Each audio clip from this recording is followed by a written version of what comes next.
Welcome to Saaho TV. నేను రేవతి. ముందుగా ముఖ్యాంశాలు.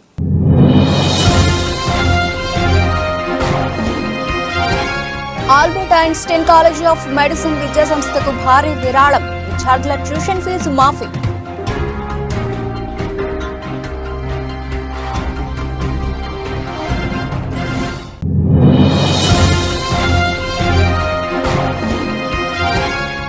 ప్రారంభమైన గజల్ దిగ్గజం పద్మశ్రీ పంకజ్ ఉదాస్ అంతిమ యాత్ర. ఉదాస్ మృతికి సంతాపం తెలియజేసిన పలువురు ప్రముఖులు, నెటిజన్లు.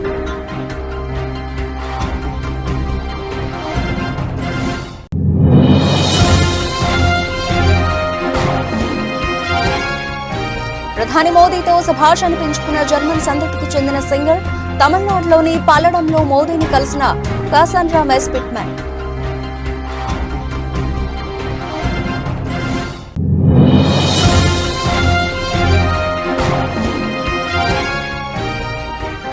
మంగళగిరిలో వైసీపీ విస్తృత స్థాయి సమావేశం. పార్టీ శ్రేణులకు దిశానిర్దేశం చేసిన సీఎం జగన్.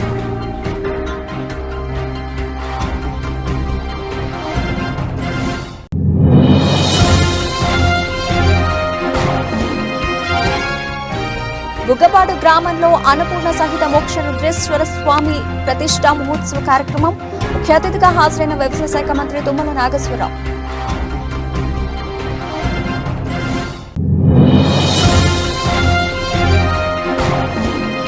స్వల్ప లాభాల్లో ట్రేడ్ అవుతోన్న దేశీయ స్టాక్ మార్కెట్ సూచీలు. 10 పాయింట్ల స్వల్ప లాభంతో 22,208 దగ్గర కొనసాగుతోన్న నిఫ్టీ.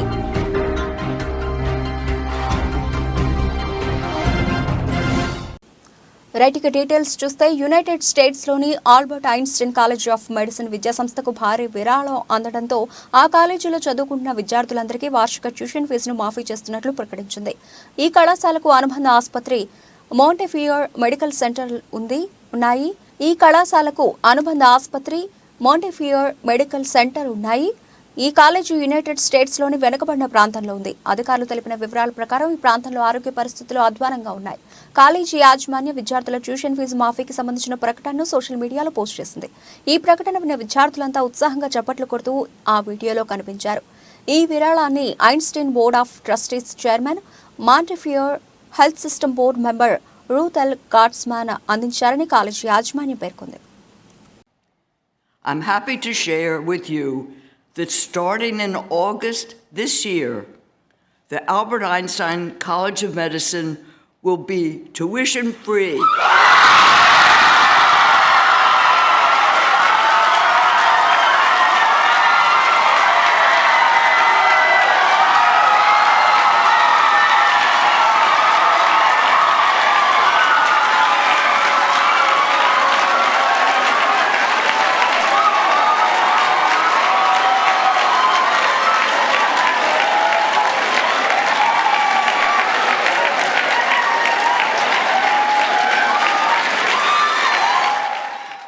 గజల్ దిగ్గజం పద్మశ్రీ పంకజ్ ఉదాస్ అంతిమయాత్ర ప్రారంభమైంది. మహారాష్ట్ర రాజధాని ముంబైలోని పంకజ్ నివాసం నుంచి ఆయన పార్థివ దేహాన్ని బయటకు తీశారు. పూలతో అలంకరించిన ఓ వాహనంపై తీసుకెళ్తున్న ఆయన పార్థివ దేహాన్ని కడసారి చూసేందుకు అభిమానులు తరలివచ్చారు. పంకజ్ ఉదాస్ అంతిమయాత్రకు సంబంధించిన వీడియో వైరల్ అవుతోంది. పలువురు ప్రముఖులు, నెటిజన్లు ఉదాస్ మృతికి సంతాపాలు తెలియజేశారు.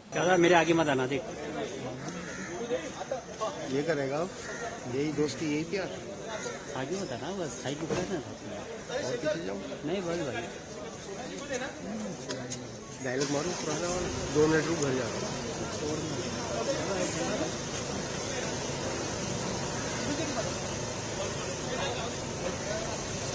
ये मित्र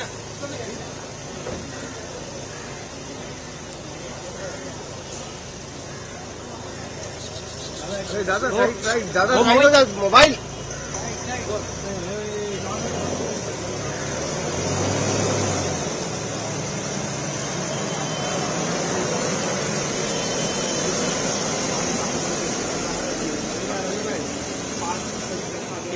दिखा था आगे జర్మన్ సంతతికి చెందిన కాసాండ్రా మెస్పిట్మన్ అనే సింగర్ భారతీయ భక్తి గీతాలు పాడి ప్రధాని మోదీతో శభాష్ అనిపించుకుంది. ప్రధాని ముందు అచ్యుతం కేశవం తమిళ పాట పాడి ఆయన్ని మంత్రముగ్ధుణ్ణి చేసింది. ఇప్పుడు ఈ వీడియో వైరల్ అవుతోంది. ప్రధానమంత్రి నరేంద్ర మోదీ తమిళనాడులోని పల్లడంలో స్పిట్మెన్తో పాటు ఆమె తల్లిని కలిశారు. ఈ విషయాన్ని ప్రధాని మోదీ సోషల్ మీడియా వేదిక ఎక్స్ ద్వారా పంచుకున్నారు. So it's one of these Tamil bhajans. I hope you like it, and I hope I can memorize the lyrics. Okay.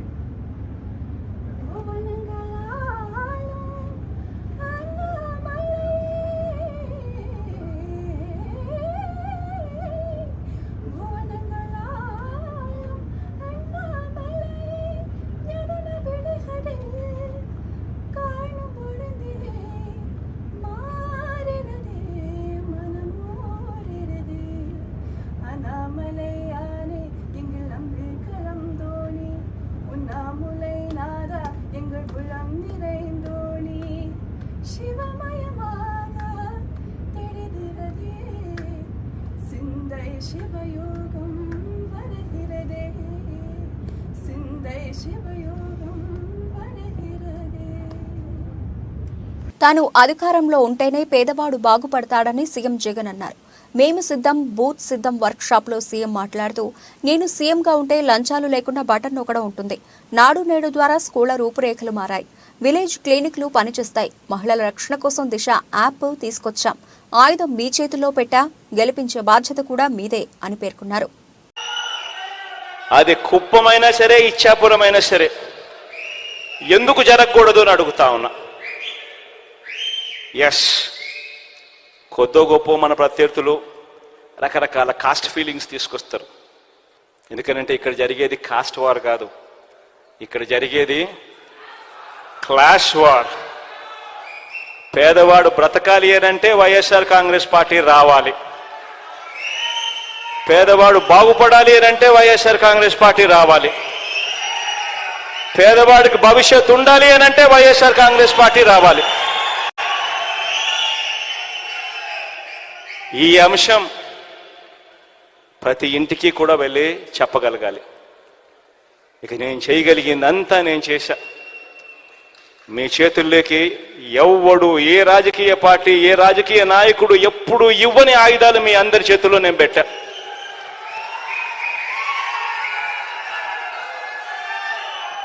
ఇక ముందుకు తీసుకొని పోయి ఎన్నికల్లో గెలిచి రావాల్సిన బాధ్యత ఇక కేవలం మీ మీద, ఈ 45 రోజుల్లో మీరు చేసే ఆర్గనైజేషన్ స్ట్రెంగ్త్ మీద మాత్రమే ఆధారపడి ఉంది అని చెప్పి మాత్రం చెప్తా ఉన్నా.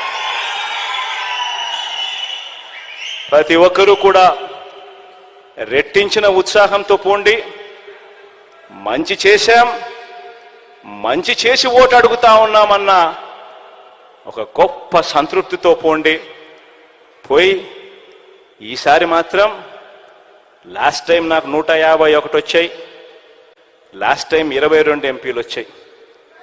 ఈసారి మాత్రం 175కు 175 రావాల్సిందే.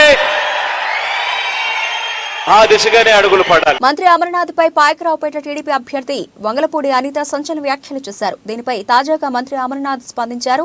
సీఎం జగన్ ఆయన భార్య భారత్పై ఏమైనా తప్పుడు మాటలు మాట్లాడితే ఆమెను పరిగెత్తించి కొడదామంటూ మంత్రి అమర్నాథ్ వార్నింగ్ ఇచ్చారు. కాగా మంత్రి అమర్నాథ్ కు అనిత గుట్టు పగలగొట్టి వార్నింగ్ ఇచ్చిన విషయం తెలిసిందే.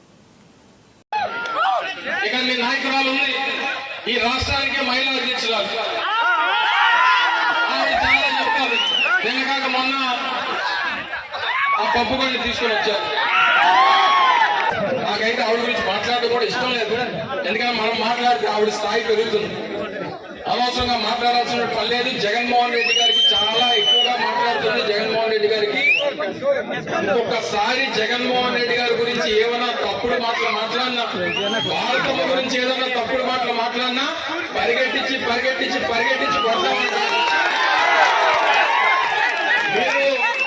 మీరు మీ నాయకుల పుస్తకాల్లో రాసుకోలేమో, మా నాయకులకి నా కార్యకర్తలకి ఏ పుస్తకంలో రాసుకోవాల్సినటువంటి పని లేదు.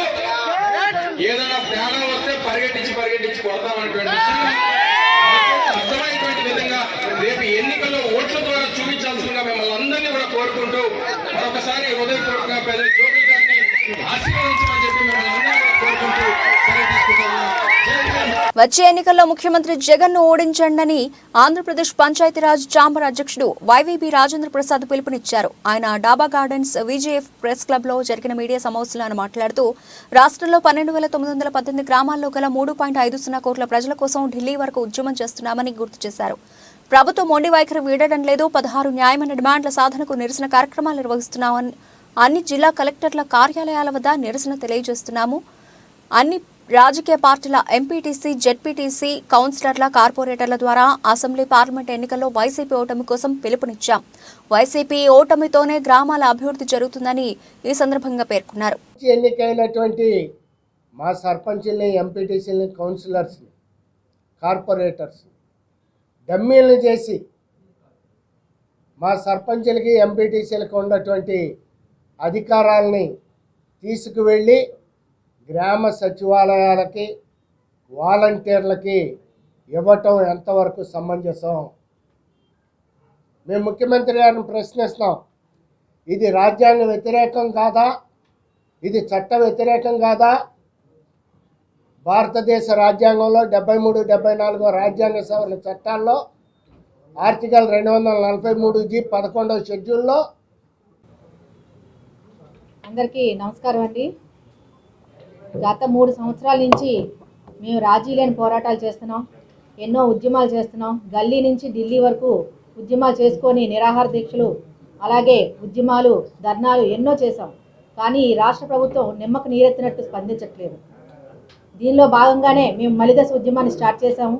అందులో మొదటగా అసెంబ్లీ ముట్టడి చేశాం. దాన్ని దిగ్విజయంగా మేము పూర్తి చేశాం. ఇప్పటివరకు ఎక్కడ చరిత్రలో మన రాజధాని అమరావతిలో ఇప్పటివరకు ఎవరు అసెంబ్లీ ముట్టడి చేయలేదు. కానీ మొట్టమొదటిసారిగా మా సర్పంచ్లో ఎంత ఐక్యతతో వెళ్ళామంటే మా యొక్క విశాఖ జిల్లా కాపునాడు ఆధ్వర్యంలో కాపు ఉద్యమ జేఏసీ రౌండ్ టేబుల్ సమావేశం మేఘాలయ హోటల్లో జరిగింది. ఈ సందర్భంగా జేఏసీ ఆధ్వర్యంలో మీడియా సమావేశం జరిగింది. కాపునాడు విశాఖ జిల్లా అధ్యక్షుడు తోట రాజీవ్ మాట్లాడుతూ కాపు ఉద్యమ జేఏసీ 2015 నుంచి కాపుల సంక్షేమం కోసం పాటుపడుతోందని గుర్తు చేశారు. జాతీయ స్థాయిలో ముద్రగడ నాయకత్వంలో జైలుకు వెళ్లి స్టేషన్లలో పడిగాపులు కాసిన నేతలు ఉన్నారు. చిత్తశుద్ధితో పోరాటం చేసి వెనక్కు చూస్తే బాధ మిగులుతోంది. కాపులకు ప్రభుత్వ భరోసా లేదు. బీసీ జాబితాలో చేర్పిస్తే మేలు జరుగుతుంది. తమ పోరాటంలో 80% సక్సెస్ అయ్యామని సందర్భంగా పేర్కొన్నారు. ఈ రకంగా జరిగిన పరిణామాలు, ఉద్యమం ద్వారా సాధించుకున్న ఫలితాలు మళ్ళీ వచ్చిన ప్రభుత్వం వల్ల మళ్ళీ సేమ్ రిపీట్ అయినాయి. గౌరవ ముఖ్యమంత్రి గారు జగన్మోహన్ రెడ్డి గారు నేను అధికారంలోకి వచ్చినట్టునే వేటా 1000 కోట్లు కాదు 2000 కోట్లు ఇస్తాను, 5 సంవత్సరాల్లో 10,000 కోట్లు ఇస్తానని చెప్పేసి వారు చెప్పడం జరిగింది. చాలా సంతోషపడ్డారు. 10,000 కోట్లు వస్తున్నప్పుడు సహజంగా సంతోషం వస్తుంది. కానీ దురదృష్టం 5 సంవత్సరాల పరిణామం అయిపోయింది. 10,000 కోట్లు కాదు, నాకు 30,000 కోట్లు ఇచ్చేవని చెప్తున్నారు నాయకులు. దురదృష్టం ఏంటంటే వారు ఆయా పథకాలు, వారు చెప్పిన పథకాల్లో ఉన్న లిస్టుల ప్రకారం ఇవన్నీ మేము ఇచ్చేవని వారు చెప్తున్నారు. వీరు మీ ద్వారా మేము వారందరికీ తెలియజేసేది ఏమిటంటే ఇది మాకే కాదు అన్ని వర్గాలకు ఇస్తున్నారు. కానీ మీ యొక్క పథకాలు గతంలో కూడా ఉన్నాయి. ఆరోగ్యశ్రీ ఉంది, ఫీజు రియంబర్స్మెంట్ ఉంది, లేదా అనేక పథకాలు ఉన్నాయి. గతంలో కూడా ఆయా ప్రభుత్వాలు చేసినాయి. కానీ అప్పుడెప్పుడు ఇలా క్యాలిక్యులేట్ చేయలేదు. ఇప్పుడు మీరు క్యాలిక్యులేట్ చేసి బియ్యం రేషన్ కార్డులో ఎంత ఇచ్చాం, లేదా విద్యుత్ కనెక్షన్లో ఎంత రాయితీ వచ్చింది అంటే ఇంక మేమేం చెప్పలేం. ఈ రకంగా విధానాన్ని తప్పుడు మార్గంలో తీసుకెళ్లారు. మాకే కాదు అన్ని కులాలకి ఇదే. శ్రీకాకుళం జిల్లా గార మండలం సాలిహుండాం బౌద్ధ స్తూపాన్ని సందర్శించిన బుద్ధిస్ట్ సొసైటీ ఆఫ్ ఇండియా జాతీయ అధ్యక్ష ప్రధాన కార్యదర్శులు చంద్రబోధి పాటిల్, గ్యాంగ్ డేతో పాటు రాష్ట్ర అధ్యక్ష ప్రధాన కార్యదర్శి, రాష్ట్ర వైస్ ప్రెసిడెంట్లు Shri Y Haribabu, V V Durgarao, Moyidi Muralikrishna senior న్యాయవాది శ్రీకాకుళం బృందాన్ని సందర్శించారు. ఈ సందర్భంగా వారు మాట్లాడుతూ బుద్ధుడు ఆశయాలు, పంచశీల సూత్రాలు, ప్రభుత్వ భారత్ నిర్మాణం ద్వారా ప్రజలకి జ్ఞానోదయం కలుగుతుందని, ఈ మార్గంలో ప్రజలు పయనించడం ద్వారా జ్ఞాన మార్గం కలుగుతుందని తెలిపారు. ఈ బృందం పర్యటించిన వారిలో బీఎస్ఐ జిల్లా అధ్యక్షులు కార్యదర్శి బి కృష్ణారావు, హనుమంతు మన్మథరావు, ప్రముఖ జెమ్స్ హాస్పిటల్ వైద్యుడు బి రామారావు, దండాసి రాంబాబు తదితరులు పాల్గొన్నారు. देने का अधिकार उस समय सिर्फ तथागत गौतम बुद्ध को ही होता था. उसके बाद जो सीनियर जो भिक्खुनी रहती है वो एक मेरे को देखो, पुरुष भिक्षु जो है चाहे अपना महास्तविद है या कितना भी बड़ा रहे, वो भिक्षुनी को यानी प्रवचन नहीं दे सकता, भिक्षुनी को दे सकता है। तो ये जो श्रीलंका में, थाईलैंड में आप देखते हैं, उधर आपने बर्मा में देखते हैं, ये आदि जो है भारत में ये भिक्षुनी का है ना, तब से बड़ी खुशी हुई कि यहाँ पर भिक्षुनी संघ का यहाँ पर निवास और ये होता था। तो प्रचार बहुत खुशी और मैं थैंक्स देता हूँ हमारे प्रदेश के हरि बाबू जी। और यहाँ पर ये कौन सा जिला श्रीकाकुलम जिला यानी वाइस प्रेसिडेंट इसमें जनरल सेक्रेटरी और state general secretary Durga Rao ji और हमारे गौतमा जी और डॉक्टर रामाराव जी, जॉन जी, ये आप सभी को बहुत बहुत धन्यवाद। आपने जो इतने प्रेम से हमको ये शाल और पुष्प देकर जो स्वागत किया है, मैं चाहता हूँ कि स्वागत से बड़ा अपने धम्म को आगे बढ़ाइए, क्योंकि ये बाबा साहब की संस्था है, बाबा साहब फाउंडर है, उनके धम्म को आगे बढ़ा, उनके जो संस्था के जो उद्देश्य है उसको फुलफिल करने के लिए आप सबका सहयोग रहेगा, ऐसे मैं अपेक्षा करता हूँ, कामना करता हूँ। नमो बुद्धाय, जय भीम। ప్రశాంతమైన విశాఖ నగరంలో రౌడీ సంస్కృతిని పెంచి పోషిస్తున్నారని విశాఖ తూర్పు నియోజకవర్గ ఎమ్మెల్యే వెలగపూడి రామకృష్ణ బాబు అన్నారు. విదేశాల నుంచి తనకు వచ్చిన బెదిరింపు కాల్స్పై విశాఖ నగర సిపికి ఆయన ఫిర్యాదు చేశారు. అనంతరం మీడియాతో మాట్లాడుతూ ప్రస్తుత ప్రభుత్వంలో ప్రజాప్రతినిధులకే భద్రత కరువైందని, ఇంకా సామాన్య ప్రజల పరిస్థితి ఏంటి అని ఆయన ఆవేదన వ్యక్తం చేశారు. పోలీస్ వ్యవస్థలో కొద్దిమంది పోలీసులు అధికార పార్టీకి కొమ్ము కాస్తున్నారని, కొద్దిమంది మాత్రమే తమ విధిని బాధ్యతగా నిర్వహిస్తున్నారని ఆయన అన్నారు. ఈ కేసు విషయంలో విశాఖ నగర సిపిపై తమకు పూర్తి విశ్వాసం ఉందని తెలిపారు. మరో 2 నెలల్లో తమ ప్రభుత్వం అధికారంలోకి వస్తుందని, అప్పుడు అందరి సంగతి చెబుతామని ఆయన ధీమా వ్యక్తం చేశారు. సంస్కృతిని మనందరం ఖండించవలసిన అవసరం ఉంది. ఎట్టి పరిస్థితుల్లో కూడా కమిషనర్ గారు తగిన చర్యలు తీసుకుని అటువంటి వ్యక్తుల్ని కఠినంగా శిక్షించే వరకు వదలకూడదని చెప్పి మీ ద్వారా నేను కమిషనర్ ఆఫ్ పోలీస్ గారికి విజ్ఞప్తి చేస్తున్నాను.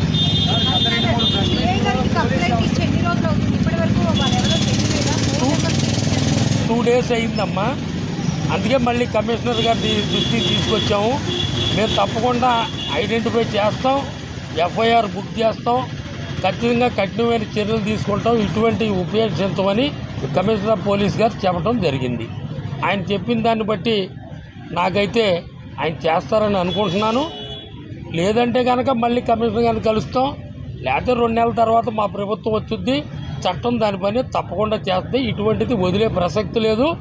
రాజకీయాలకు అతీతంగా ఎవరికైనా సరే ఇటువంటి కాల్స్ వస్తే మాత్రం మా ప్రభుత్వంలో అయితే మేము ఉపయోగించుతాము.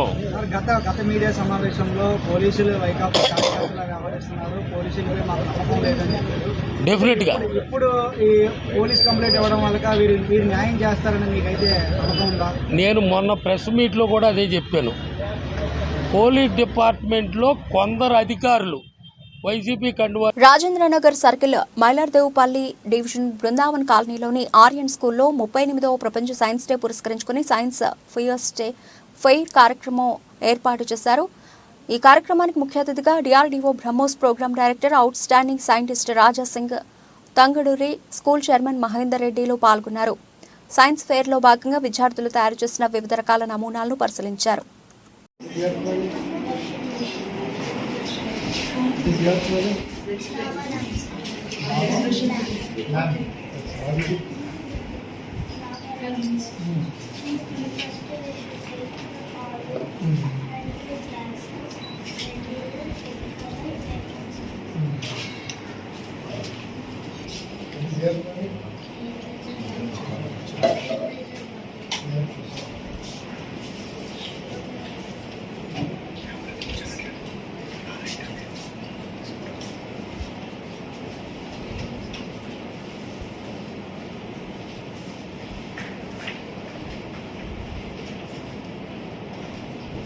able to do on their own.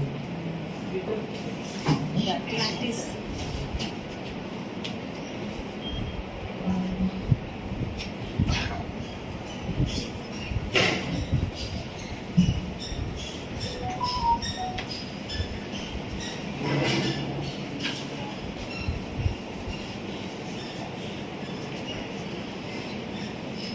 Whose idea was this?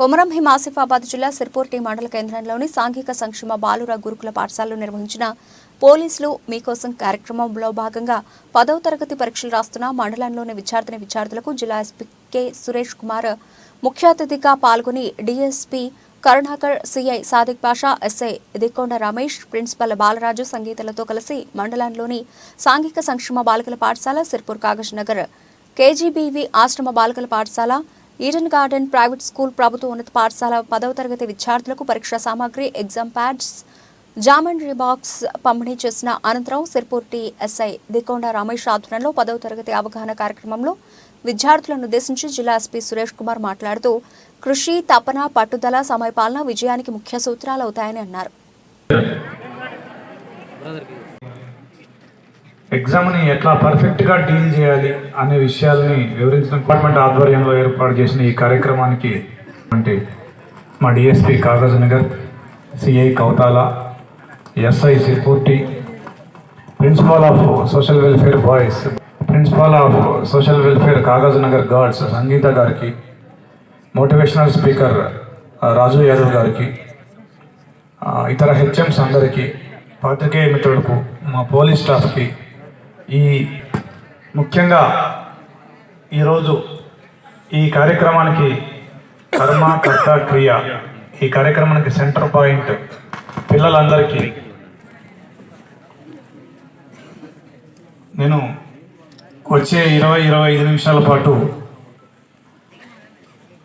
నేను కూడా మీ స్థాయి నుంచి ఇంకా మీరైనా కుర్చీలో కూర్చున్నారు, ఒక మండల కేంద్రంలో ఉన్నారు, ఒక కుగ్రామం, ఒక చాలా మారుమూల వెనకబడ్డ ప్రాంతం నుంచి వచ్చి మీలాగే 10th క్లాస్ ఎగ్జామ్స్ రాసి, నేను 10th క్లాస్ ఎగ్జామ్స్ రాసినప్పుడు ఊరు మాది, 10th క్లాస్ మీలాగే ఎగ్జామ్స్ రాసి ఇంటర్మీడియట్ ఐపీఎస్ అయిన అనుభవంతో నా అనుభవం మీకు కూడా ఎంతో కొంత ఉపయోగపడాలి, మీలో కొందరైనా అందరూ ఒక 10 మార్కులైనా మీకు రావాల్సిన మార్కుల కంటే ఎక్కువగా వచ్చేటట్టు చేయగలిగితే నా అనుభవానికి సార్థకత అనే ఉద్దేశంతో ఈ కార్యక్రమానికి నేను రావడం జరిగింది.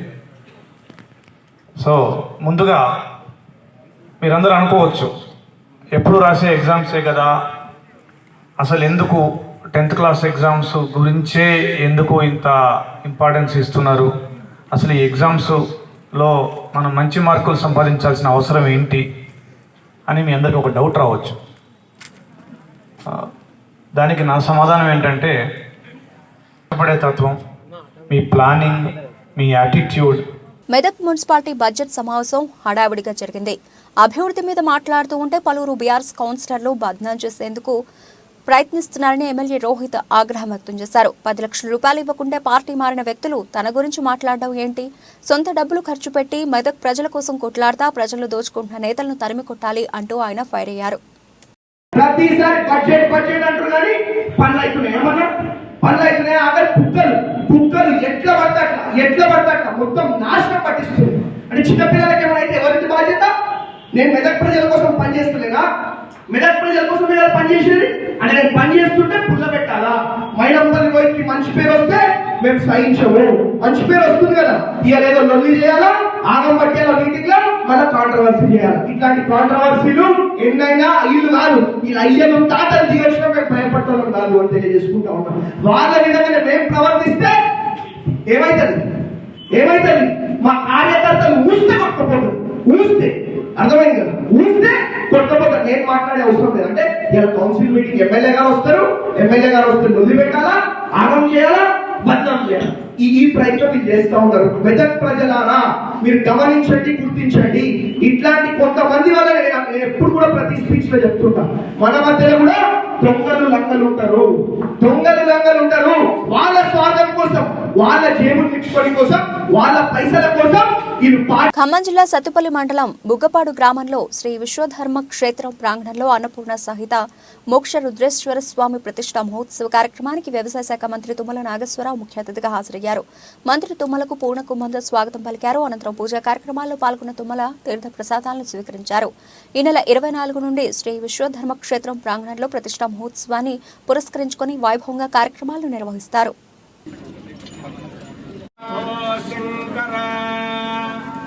ఓం ఈశాన సర్వ విద్యానామీశ్వర సర్వ ఏ భూతాని సమకృణ్వన్నివారే నిరాలయైదం జజానాన్య పుష్పాకవంతరం భవామి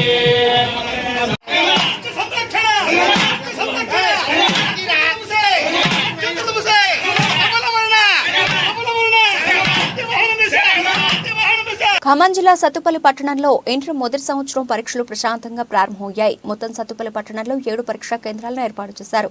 7 పరీక్షా కేంద్రాల్లో 1664 మంది ప్రథమ సంవత్సరం విద్యార్థులు పరీక్షకు హాజరు కానున్నారు. ఉదయం 9 గంటలకు ప్రారంభమైన పరీక్ష 12 గంటలకు ముగుస్తుంది. విద్యార్థుల సౌకర్యార్థం పరీక్షా కేంద్రాల వద్ద అధికారులు ఏర్పాటు చేశారు. మరోవైపు ఎలాంటి అవాంఛనీయ సంఘటనలు జరగకుండా పోలీసులు పరీక్షా కేంద్రాల వద్ద బందోబస్తు ఏర్పాటు చేశారు.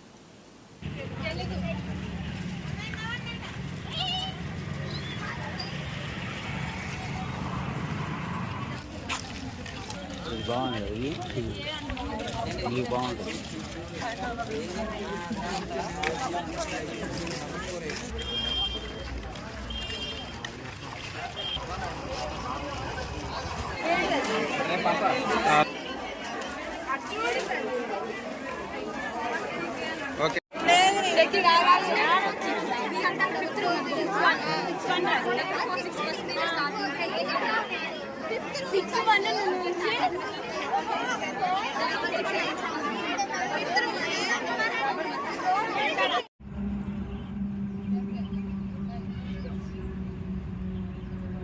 దేశీయ స్టాక్ మార్కెట్ సూచీలు బుధవారం స్వల్ప లాభాల్లో ట్రేడ్ అవుతున్నాయి. ఉదయం 9:24 సమయంలో సెన్సెక్స్ 44 పాయింట్ల వద్ద లాభంతో 73,140 వద్ద ఉంది. నిఫ్టీ 10 పాయింట్ల స్వల్ప లాభంతో 22,208 దగ్గర కొనసాగుతోంది. డాలర్తో పోలిస్తే రూపాయి మార్కం విలువ 82.90 వద్ద స్థిరంగా ఉంది. సెన్సెక్స్ 30 సూచీలో భారతీ ఎయిర్టెల్, టాటా మోటార్స్ మరియు ఇతర సంస్థల షేర్లు లాభాల్లో ట్రేడ్ అవుతున్నాయి. అల్ట్రాటెక్, సిమెంట్, విప్రో మరియు ఇతర సంస్థలు నష్టాల్లో ఉన్నాయి.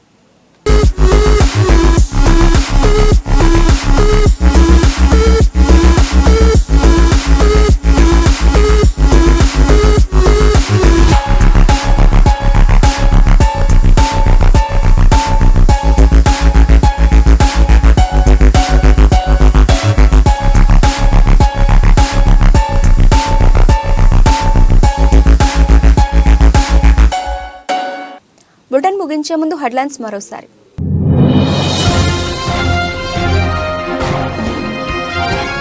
Albert Einstein college of medicine విద్యా సంస్థకు భారీ విరాళం, విద్యార్థుల ట్యూషన్ ఫీజు మాఫీ.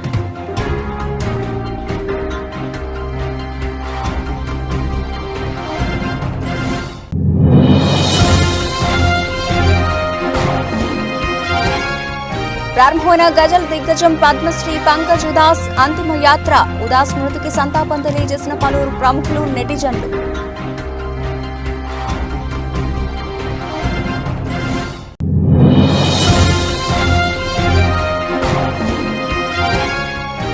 ప్రధాని మోదీతో శభాష్ పెంచుకున్న జర్మన్ సంతతికి చెందిన సింగర్, తమిళనాడులోని పల్లడంలో మోదీని కలిసిన కాసాండ్రా మెస్పిట్మెన్.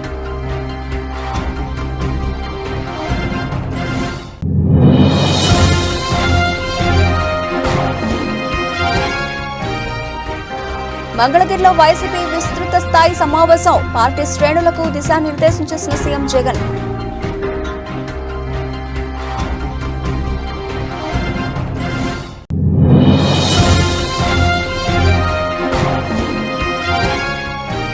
బుగ్గపాడు గ్రామంలో అన్నపూర్ణ సహిత మోక్ష రుద్రేశ్వర స్వామి ప్రతిష్ఠా మహోత్సవ కార్యక్రమం, ముఖ్య అతిథిగా హాజరైన వ్యవసాయ శాఖ మంత్రి తుమ్మల నాగేశ్వరరావు.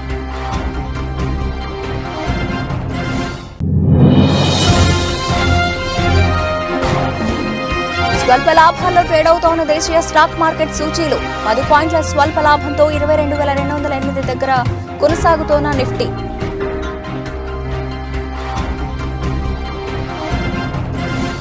ఇవి ఇప్పటివరకు నిలిచిన అప్డేట్స్. మరిన్ని అప్డేట్స్తో మళ్ళీ కలుద్దాం. అంతవరకు సెలవు. నమస్తే.